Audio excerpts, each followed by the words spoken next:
Lord Maximus here is 5/28/2026, year of your Lord. We're doing the lean show right here on YouTube right now. So let's just get into it. The LA Angels taking on Detroit. It's a 1 o'clock start today, 1:10 to be exact, from Detroit, Michigan, my homeland, of course. We're going up against Grayson Rodriguez of the LA Angels with an expected FIP of 4.18. The bullpen is not much better at 4.24. We could see some high-scoring, fanatical stuff here today because Jack Flaherty is on the mound for Detroit, and he's not very good this year. 0-6 on the season with a 4.86 expected FIP is no bueno. The only problem that I have with this game, trying to give this game to Detroit, is that Flaherty's his fastball is sitting at like 92 right now. He doesn't walk a whole lot of guys, which means all you have to do is sit in the zone, wait on a fastball, and everyone's hitting, including your dad on prom night. He's currently got an 8.57 ERA. He's given up 3 runs or more in 5 of his last 6 starts, and 7 of his 11 starts this season. He's not been able to finish 5 innings. That's a pitching standard.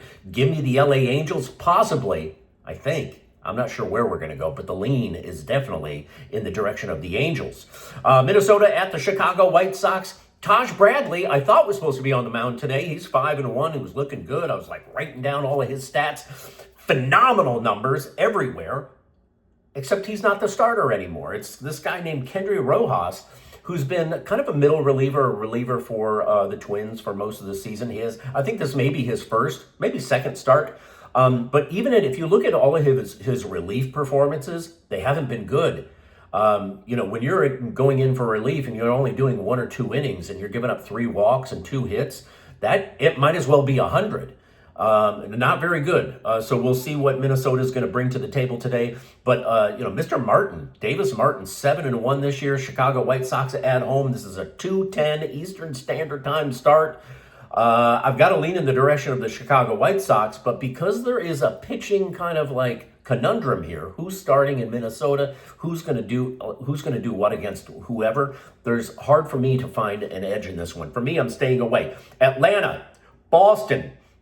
You're going to jump head first into a play for Atlanta because Atlanta's coming off a goose egg performance last night. I think they lost 7 or 8-0. And you're going to see that Chris Sale is 7-3, and he's got 7 of 10 games where he started where he had 7 strikeouts or more. So think about an over strikeout situation here for him. Think about an under because Peyton Toll is on the mound for Boston and he's been very good. Chris Sale is a 0.87 whip, a 1.85 to lefties, 2.18 to righties. He's got a very good history against this team. There's nothing bad to say, but I will say this. The thing I don't like is that this Peyton Toll's pretty good. And he just faced Atlanta 2 starts ago, and he was very good. And it scares me just a little bit. But I think I'm going to lean in the direction of Atlanta just because they're coming off a huge loss last night, and they're going to want to avenge that goose egg. Toronto at Baltimore, Patrick Corbin. It's usually Patrick Corbin day around here, but this year I've been approaching with caution because he's actually not a bad pitcher. He's actually throwing pretty well, and the roles have been reversed. Toronto is not supporting him the way they should. And it's just disgusting. He's got an expected FIP of 4.26, and he's got an actually pretty bad history against Baltimore, and Baltimore, by the way, is trending with hits right now. They're hitting the ball very well, but Chris Bassett is on the mound. He's got an expected FIP of 5.38. Yikes. That is really bad. He's got a bad small history against Toronto. The bad thing here about all of this, right? Baltimore's hitting pretty well. Bassett's not great. He's got a small bad history against Toronto. Patrick Corbin has been pitching great, but not getting the run support. Baltimore doesn't hit lefties very well. 0.691 OPS against lefties this year. That's nothing to write home about. For me, this is a no bet. You're going to stay away from this one. I think if you want to do something, if you want to force the situation, it's probably Toronto team total over 3.5. But for me, it's a no bueno. Also, I just saw some notes for the Detroit game if you needed more convincing. Tigers are dead last in team OPS since the beginning of May, 0.598. My boys, that means no one is getting on base for the Detroit Tigers. It's got to be the LA Angels. Am I right? I don't know. We'll see. Anyway, moving on. Chicago Cubs at Pittsburgh. This is another tough one.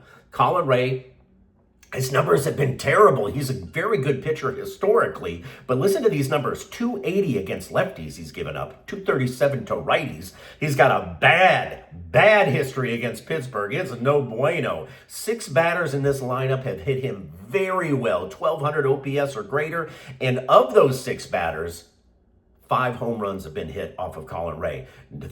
They just broke a 10-game losing streak. You think they're going to start a winning streak now? I don't think so. Skeens is on the mound. He's been looking a little bit shaky, too. He's got 2 losses in a row. And guess what? He was horrible in his last start against Toronto. He had a season-high 9 hits given up in that game and only had 2 strikeouts. Is there something wrong with his arm, I'm wondering? I don't know. On top of everything else, the Cubs have had nothing but success against him. So it's very hard for me to get excited about Pittsburgh and Paul Skeens. Just none of this smells good. It's 13-mile-an-hour winds going straight out, 70 degrees there in Pittsburgh. The over-under is only 7.5. If you had to try to figure out this thing, you might want to give Pittsburgh's Paul Skeens a benefit of the doubt, right? Eventually, you think he's either going to have an arm issue and he's going to be benched for the rest of the year, or he has a bounce back today. That's just it. Chicago Cubs aren't showing me anything by ways of like really starting to click with each other, and they're going to have a hard time against Skeens. So I like an over 7.5. I like Paul Skeens, probably on the money line. But for me, there's too many unanswered questions. I'll probably stay away from it. We'll see. Houston at Texas, Arrighetti versus Eovaldi. This is one of those things. I was saying this last night at the bar. Yes, shout out to Ronnie Robinson. I'm thinking of you, sir. 6-1 Arrighetti for the Houston Astros is this year, but he's got a 4.89 expected FIP. Not very good. Not very good at all. The numbers lean heavily in the direction of Texas, but Nathan Eovaldi is only 5-5 this year. So random pedestrian people who like to bet on sports will go to this baseball game and say, Texas Eovaldi, he's 5-5. Arrighetti, he's 6-1. I think I'll go with Houston. Now hold the phone. He has not been beating very good teams. Listen to these wins that he's got. Cubs, Texas, Boston, Cleveland, Colorado. The only team that they really beat was the New York Yankees, right? They lost to Cincinnati, or he lost to Cincinnati. And yes, this Texas thing scares me a little bit. But it was only on May 15th, which was, only like 8 or 9 days ago, 10 days ago, maybe, 11 days. And he was phenomenal. 7 1/3 innings pitched, only 1 hit given up, 0 earned runs, 4 walks, 5 Ks. It was the best outing that he's had all year. All year. 6-1. He's been doing his job. He's been beating the teams he's supposed to beat. And he pitched the best that he's ever done this year against Texas a very short time ago. Hitters are very smart, and they're going to adapt. They're going to figure him out. And I think Texas gets a win today. The 5-5 Nathan Eovaldi probably beats Houston's Arrighetti at 6-1. For me, I'm not sure if I'm going to bet this thing. All of my official plays are, of course, in the Discord. Or there's probably a link down below where you can get a day pass. We could talk about, I don't know, the 3-team parlay that we put together yesterday. $240 turned into $1,500. Today we've got a 3-team parlay. I'm just going to give it to you right now. Here it is. It's the Angels, Braves, and Pirates. I was holding out on you, but that is a degenerate play. Those are not my single game plays. This is a degenerate money line 3-team parlay plus 473. I put 250 dineros on it to win 1,200 dineros. Are you riding with me? Am I crazy to do this? I don't know. You tell me in the comments if you have any ideas for tomorrow's parlays. Drop a comment down below. I'd love to hear from you. Anyway, good afternoon and good luck. You're welcome.